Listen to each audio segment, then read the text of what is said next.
Hello, viewers. This is Chicken Michael for Screen Reviews, bringing you a new podcast on my channel called The Boruto Review. And like always, I'm going to speak very loudly, very clearly, and very slowly in case you don't understand me. Also, I'll try to do my best not to breathe your hard during this audio podcast recording as well, not to cause any audio feedback as well. And finally, if you're under 18, this audio podcast recording will contain your adult language. Once again, if you're under 18, this audio podcast recording will contain your adult language. If you're under 18, if you're over 18, then you should go to watch this audio podcast recording. So anyway, so again, if you're wondering why I sound different, because I have a stuffy nose. So basically, if you're wondering why my voice sounds off, because I have a stuffy nose. So basically, I have a stuffy nose. So anyway, let's get to the latest episode of Boruto, episode 111. So basically, this episode starts off with a flashback. Back to it starts off with a flashback when we back at the least when we read the report that Shikamaru made about the day that her father died by the Kashi Mahana and whatnot. After we read that report, we come the flashback in it, and we get back to this and get back to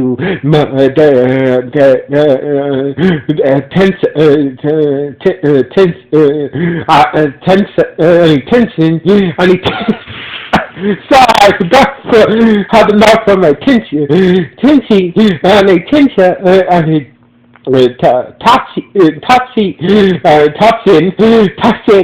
Toxin and Marie, we're at this fountain where this guy named Lord promised them they can talk to their loved ones and whatnot. So basically, even though it's a kind of a trick, we just putting a trick on Marie and Tatsumi.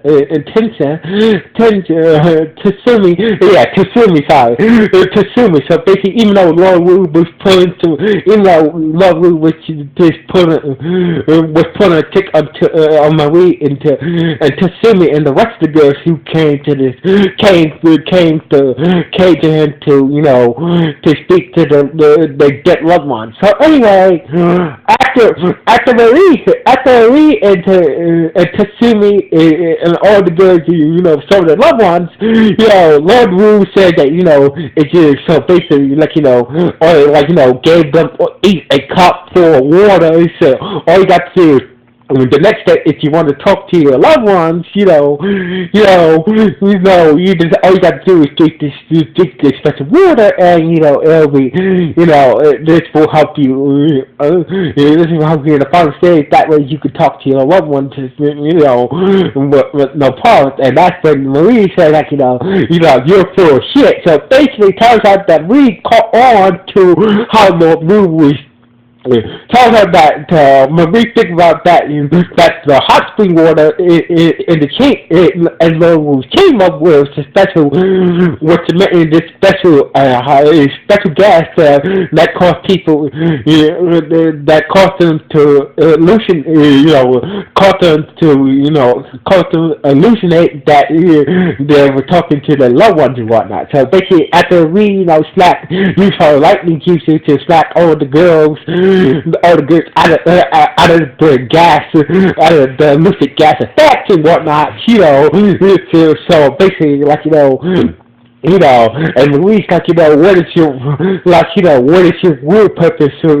Why you here? What is your real purpose? And Lord Wu said that, the real purpose is what is your real attention to do with these girls? So basically, Wu said that, I'm going to sacrifice them to Kumamoto as Hana.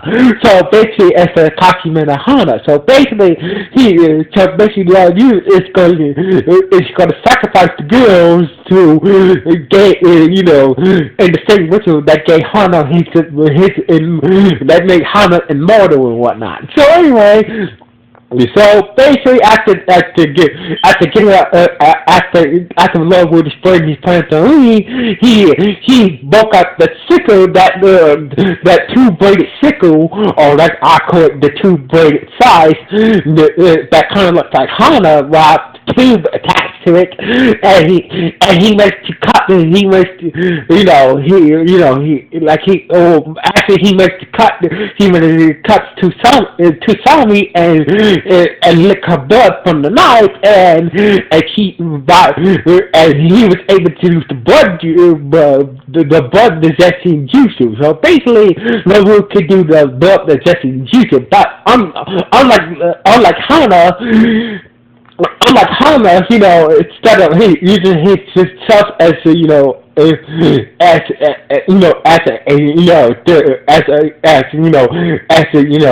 a point to control people, he used a puppet. He used a wooden puppet instead. So basically, so basically, Love Wu used the blood possession jutsu on Tatsami, and use the puppet to control Tatsami to attack Marie. So basically, Marie was trying to get to the puppet that Lo Wu had, that he was using to control Marie because of the blood possession jutsu. So anyway, but Marie couldn't get to Lo Wu because she was fighting Kusami. So basically, lucky for her, Guy and Constantine came at the last moment and managed to free Tasami from the blood possession jutsu, and stop the puppet. Managed to help free Tasami from the blood possession jutsu and whatnot. So anyway, Katsushita and Guy stayed there with the girls and took out the rest of Lord Wu's followers while Mama Wu went kicking up to Lord Wu. So basically, she got to this chamber where the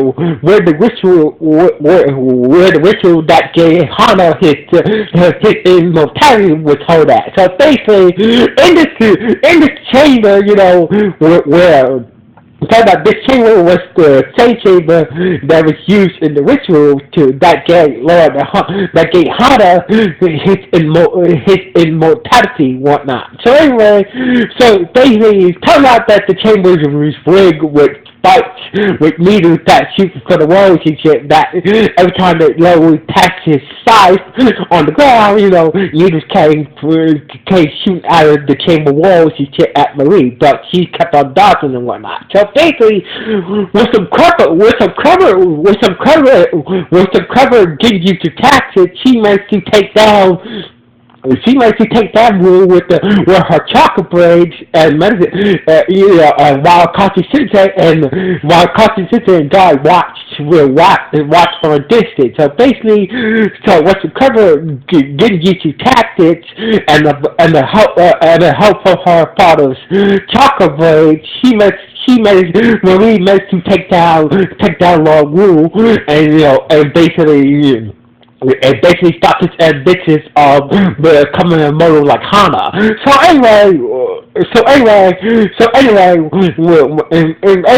the daytime, Lord and his fathers was headed over to the authorities,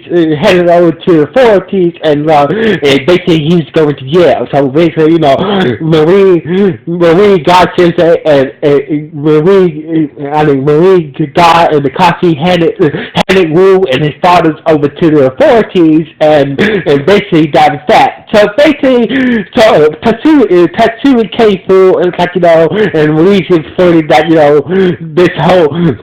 So it turns out the guy, Lord Wu, and his whole hot spring was a whole joke. So basically, Tatsumi is like, was kind of disappointed, but Marie said that, it's too hard on to the memories of your mother. Yeah, she's never gone. So basically, after that, Tatsumi decided to keep on traveling, and she said goodbye to Marie, she said goodbye to Lee, and so basically Tatsumi decides to keep on traveling, and she said goodbye to Marie, Katsushita, and Guy. So anyway, turns out turns out we finally got the real reason why Katsushita and Guy Shinja took this, decided to take this vacation trip in the first year. The first reason was to find a hot spring that can heal Guy's leg. So basically, we finally got the reason that why God Shinja and the Kami Shinja took this vacation trip in the first place. It was because of two reasons. One, the first reason was to find a hot spring that can fully heal God's leg. So basically, heal God's right leg. So basically, that was the first reason why they took this trip in the first place. They could find a hot spring that can heal God's right leg. But God said, he doesn't mind if his leg gets healed or not. Long as I can still get it, long as I got you, as long as I can still be used to, long as I can still be used to, long as I can still be, long as I'm still me, long as I'm still used to, that's good enough for me. So the second reason was because of the whole missing girl case. So basically, they figured that they heard about these girls been missing because they were looking to talk to their loved ones. So basically, Guy, the second reason why Guy and Katsushita Sensei took to go on this trip, go on this vacation hot spring trip in the first place, because they heard about all the missing girls that went missing in the land of steam. So basically, Guy and Katsushita went to go investigate with the help of Tenshin, Choji, and with the help of Tenshin, Choji, and Kiba.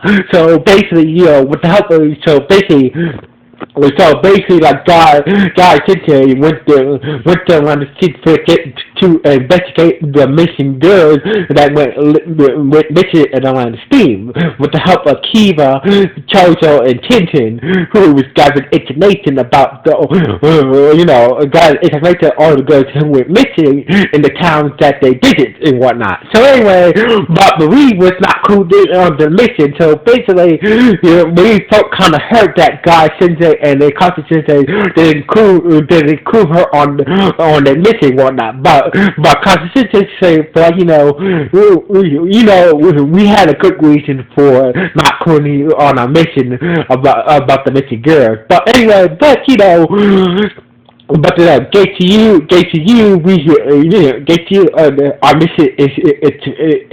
our mission was accomplished, and we found out who was behind the missing girls and whatnot, and everything was okay. So anyway, they got back to the village and whatnot, and Boruto was there to greet Marie and whatnot. So basically, Boruto was starting to read that was starting to read that he and his team are going on the secret escape mission. Too bad you was on your boring guard mission with Kashi Sensei and Guy Sensei. But when we say actually we was on an escape mission as well. So basically, we saw the mystery of how missing girls went missing in the land of steam. So basically, we told both her that I was on a mission this whole time with Guy Sensei and Kashi Sensei, telling the mystery of the missing girls that went missing in the land of steam and whatnot. So basically, both her was kind of shocked and jealous that jealous about Marie's mission with Guy and the Kashi Sensei. So anyway, It seems like it's late. I think it's later in the day, or maybe it's the next day. So they say, I believe it's the next day. The next day we see Marie playing shogi, shogi playing shogi with Shikamaru. So basically, we see Marie and Shikamaru playing shogi together. So basically, Marie finally answered the question about who the king was. So basically, the king is the future. So basically, we must protect the future. So basically, future generations. So basically, Marie was trying to figure out the answer to her father's riddle about who the king is. So basically, the king is the future, and Shikamaru is like, you're right. So basically, we must protect the future, whether it be this generation or the next or the generation after. The future is the king. So basically, after we had lost, after we lost a game of shogi to Shikamaru, she stood on top of Kage Mountain, and she looked at her father's chocolate birds, and realized that and she realized that even though she had not her father will always be with her. And this is how the episode ended, where Marie put on her ninja headband and start to walk away, staring at the hidden leaf. And that's how the episode ended. So basically, this is a good end for this whole story arc for Marie. So basically, this was not a bad ending for this whole story arc for Marie. So basically, this was a good ending for this whole story arc for Marie and Boruto. So basically, this was a good story arc for Marie. Even though the bunch of episodes came out was kind of stupid, but this was a good ending for this whole story arc of for Marie and Boruto. So basically, this was a good story arc for Marie. So basically, she in a way she got closer. She got closer about her father and whatnot, what type of man he was, and blah, blah, blah. So basically, this was a good story arc for Marie. So basically, Boruto does a good story arc for Marie, even though a couple of episodes was kind of stupid. But, this was a good ending for Marie's story arc in this whole... this was a good ending for Marie's story arc in the Boruto animated series. So basically, this was a good, this final episode of the Marie story arc was a very good ending. So anyway, what do you guys think about this story arc of Boruto? This Marie story arc in Boruto, was it good? Was it bad? Was it just okay? Please let me know with the podcast, with the comments of this podcast. So anyway, like always, this is Screwy Review. This is City Michael from Screwy Review. Sign off. 1.